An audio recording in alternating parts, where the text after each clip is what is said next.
Alhamdulillah, alhamdulillahirabbil alamin.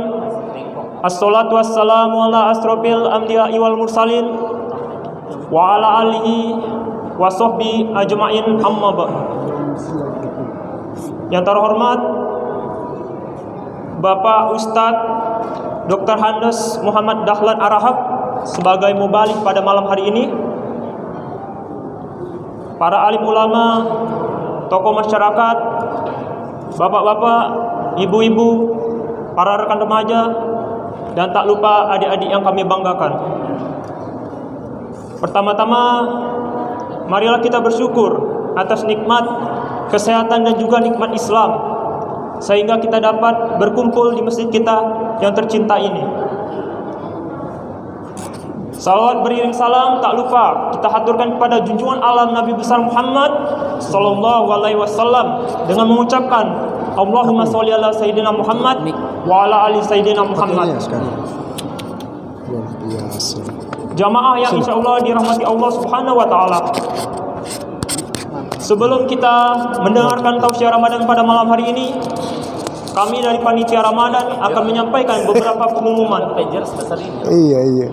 Yang pertama, mengenai saldo infak Ramadan pada malam hari ini dengan rincian sebagai berikut.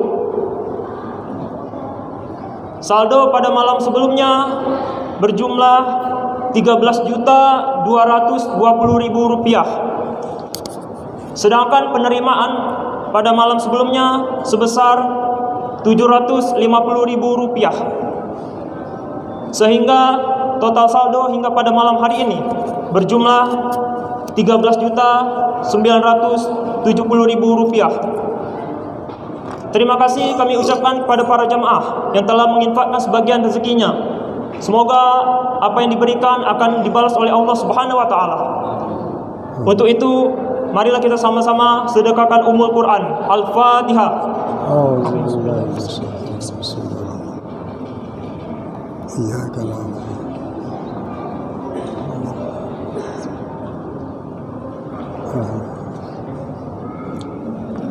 Baik, selanjutnya untuk tausiah Ramadan pada malam hari ini akan dilaksanakan kurang lebih 15 menit dan akan disampaikan oleh Bapak Ustadz Dr. Handes Muhammad Dahlan Arahab dengan judul Etos Kerja dalam Islam. Selanjutnya untuk salat tarawih akan dilaksanakan dengan cara 8 rakaat, 2 rakaat 1 salam, dan akan ditutup dengan salat witir 3 rakaat 1 salam. Dan juga kepada para jamaah kami himbau selama pelaksanaan sholat sedang berlangsung untuk sementara waktu menonaktifkan handphone atau gadgetnya untuk menjaga kekhusyukan kita selama beribadah. Dan juga kepada para adik-adik diharap untuk menjaga ketertibannya selama sholat sedang berlangsung. Setelah ini kepada Bapak Ustadz Dr. Handes Muhammad Dahlan Arahab dipersilakan untuk menyampaikan tausiah Ramadannya, dan juga kepada para petugas untuk harap menyesuaikan. Demikianlah apa yang dapat kami sampaikan pada malam hari ini. Kurang lebihnya mohon dimaafkan. Wabillahi taufiq wal hidayah. Wassalamualaikum warahmatullahi wabarakatuh. Waalaikumsalam.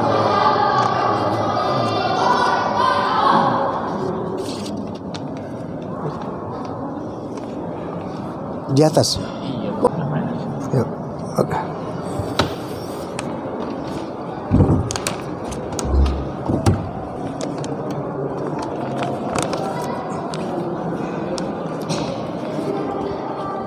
Assalamualaikum warahmatullahi wabarakatuh.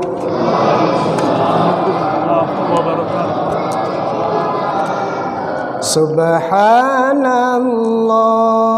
walhamdulillah wa la ilaha illallah wallahu akbar wa la haula wa la quwwata illa billahil aliyyil azim. Subhanallah walhamdulillah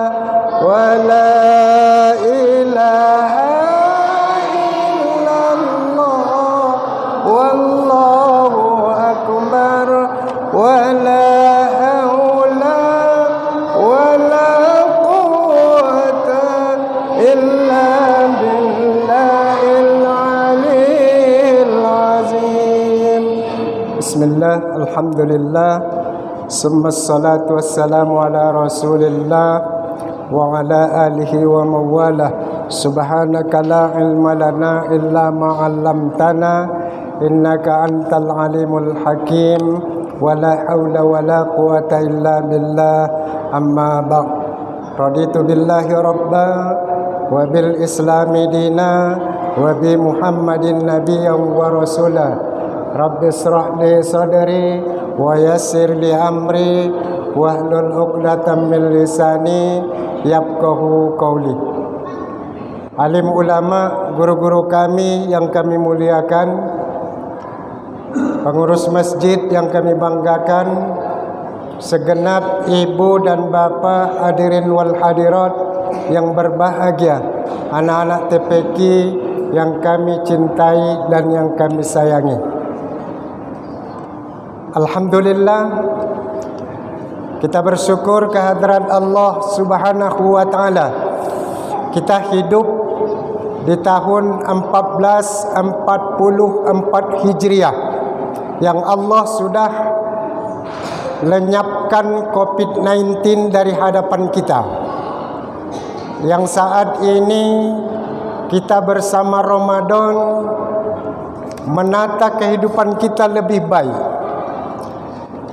Yang Ramadan ini adalah untuk kita jadikan sebagai perjalanan hidup kita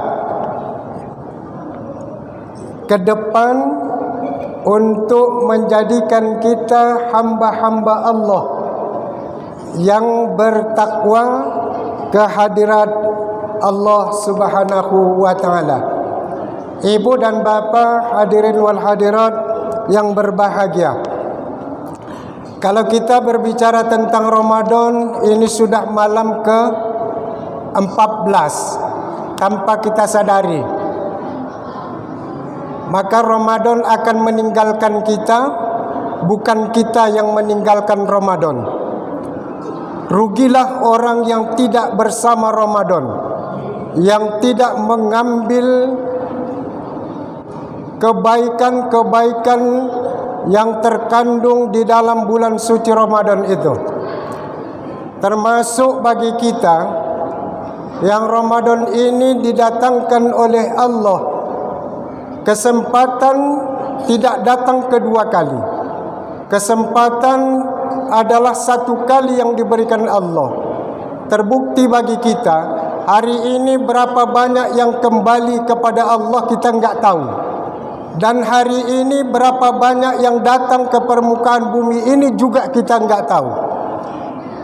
Yang menjadi persoalan, apakah sudah dilebur Allah atau sudah dibakar oleh Allah dosa-dosa kita selama hidup kita, yang ada umurnya 30 tahun ke atas atau ada 80 tahun ke bawah.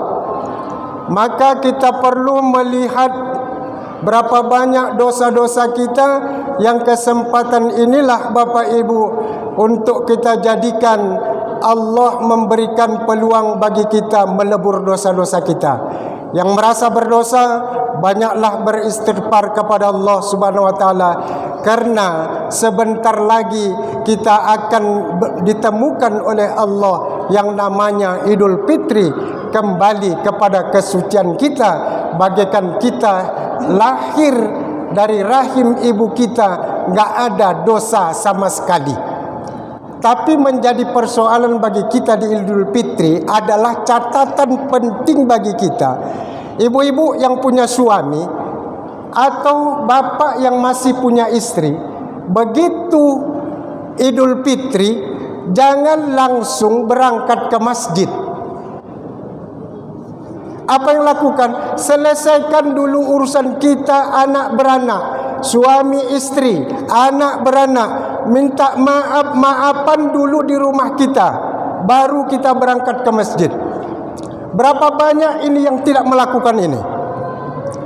Langsung saja begitu gema takbiran langsung berangkat, habis makan langsung berangkat ke masjid, belum meminta maaf kepada suami, suami belum meminta maaf kepada istri, anak juga belum meminta maaf kepada orang tuanya. Bagaimana kita yang dikatakan Idul Fitri bersih dari dosa-dosa kita Bapak dan Ibu? Terkadang kita habis dari masjid kita minta maaf kepada suami, orang menangis, tapi kepada suami sendiri nggak pernah minta maaf.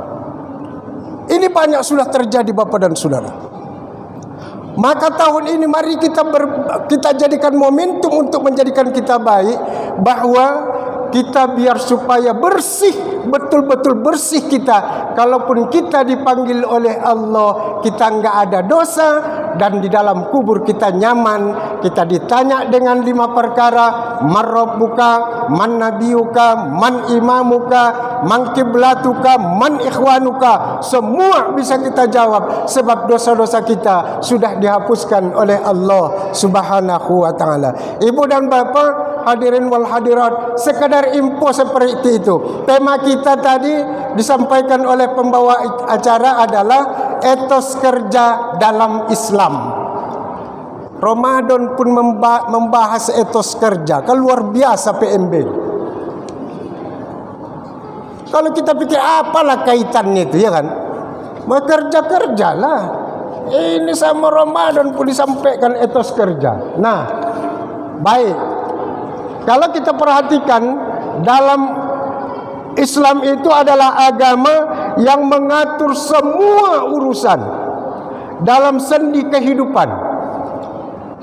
Mulai dari akidah kita, ibadah kita, dan muamalah kita. Ini semua diatur oleh Islam. Harus ada etos kerjanya. Kalau tanpa ada etos kerja kita beribadah nih, sia-sia Bapak dan Ibu. Makanya perlu menjadi perhatian kita. Kalau kita perhatikan daripada akidah dan ibadah, lebih cenderung berkaitan dengan amalan perorangan. Tidak ada bisa mencampur-campurinya. Akidah kita, ibadah kita, kitalah yang tahu. Baik atau buruknya kita laksanakan.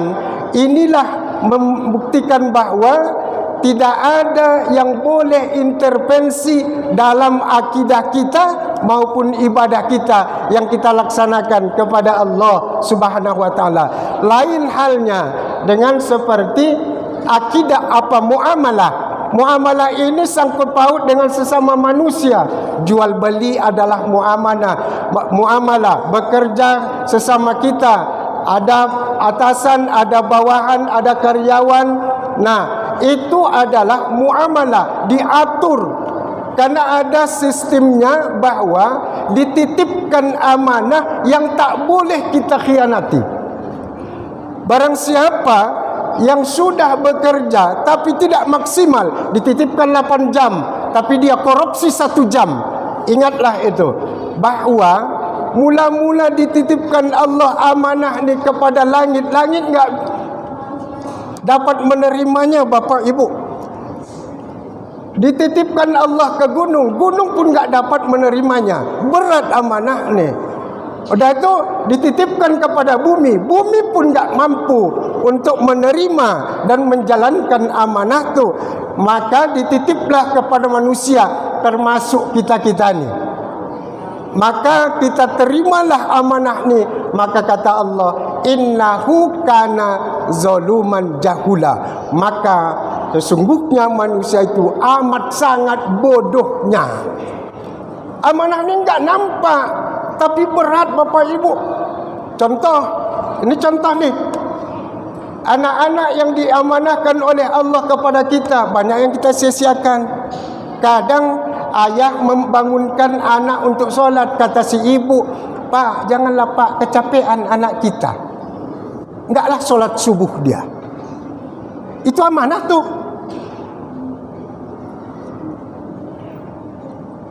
10 tahun enggak dia solat, pukul. Udah besar mau dipukul, awak dipukulnya duluan. Ini amanah. Apalagi dari segi kerja. Makanya Allah mengingatkan kita, innallaha ya'murukum an tu'addul amanata ila ahliha. Sesungguhnya Allah menyuruh kamu untuk melaksanakan amanah itu dengan semaksimal mungkin. Kalau kita bekerja, bekerjalah. Kalau 8 jam lah bekerja Bapak Ibu. Nah, jangan neko-neko karena ada atasan, enggaklah kita berhenti. Tapi enggak ada atasan, mulailah yang merokok lah, yang duduk lah, yang macam-macam lah. Hasil yang kita bawa itu kita bawa ke keluarga kita, haram hukumnya karena korupsi. Kita kasih keluarga kita, apa jadinya? Kita pengkhianat, dimakan keluarga, bukan menjadi darah daging, menjadi kemurkaan Allah Subhanahu wa taala. Berapa banyak di antara kita ini banyak duitnya, sakit-sakit saja kerjanya. Perlu introspeksi dengan etos kerja yang kita lakukan di permukaan bumi ini sebagai amanah. Maka hati-hati menjalankan etos kerja dalam Islam yang sudah diatur oleh baginda Rasulullah sallallahu alaihi wasallam sebagai amanah, dan hati-hati jangan sempat kita dalam bermuamalah ini dikategorikan oleh Rasulullah sallallahu alaihi wasallam ayatul munafik salasa. Tanda-tanda orang munafik itu 3. Idza haddasa kadzaba, apabila dia bercerita dia berbohong. Nah, apabila dia berjanji khianat, apabila dipercaya dia tidak pernah melaksanakan amanah itu. Maka ketiga inilah yang menjadikan kita yang jauh dari pandangan Allah, dan ketika kita meninggal dunia azab dan siksa Allah yang sangat amat pedih. Maka kita hindarkan itu. Semoga dengan Ramadan yang kita jalani ini menjadikan kita hamba-hamba yang dibimbing oleh Allah. Hidup kita dalam keadaan iman, kita kembali nanti kepada Allah dengan keadaan iman, dan mudah-mudahan bekal kita salah satunya adalah menjadi predikat takwa kepada Allah Subhanahu wa taala. Bapak dan Ibu, hadirin wal hadirat yang berbahagia, karena kullibas malam hari ini hanya sekedar sampai di situ. Semoga ada manfaat bagi kita semua. Amin amin ya rabbal alamin. Billahi taufiq wal hidayah. Wassalamualaikum warahmatullahi wabarakatuh.